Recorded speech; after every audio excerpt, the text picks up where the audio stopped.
بسم الله الرحمن الرحیم. الله په نوم سره شروع چې ډېر مهربان رحم کوونکی دی. سوره بقره په مدینه منوره کې نازل شوه. الله جل جلاله فرمای الف لام میم. الله او الله رسول د دې په معنی خبر دی.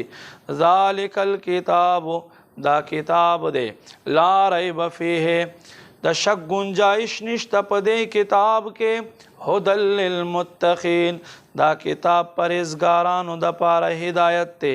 الذین، هغه خلق، یؤمنون بالغیب، چا په نه لیدو باندې ایمان دی، ویقیمون الصلاة، او منځ قایموي، ومما رزقناهم ينفقون، ومما او د هغه څه نه رزقناهم چې موږ دوی ته روزي ورکړې، ينفقون، زموږ په لار کې ورکوي.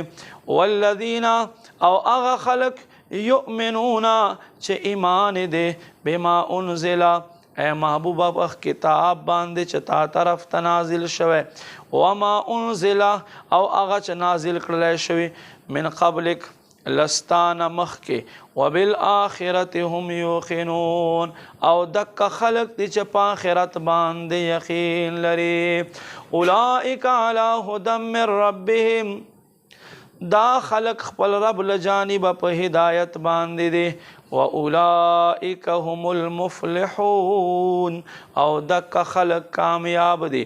ان الذین کفروا، بشک هغه خلق چا چې کفر وکړلو، سواء علیهم، برابر خبره د دوی د پاره، انذرتهم، آیا کته دوی ته یره ورکې، ام لم تنذرهم، یا ته دوی ته یره ورنکې، لا یؤمنون، دوی ایمان نه راوړي.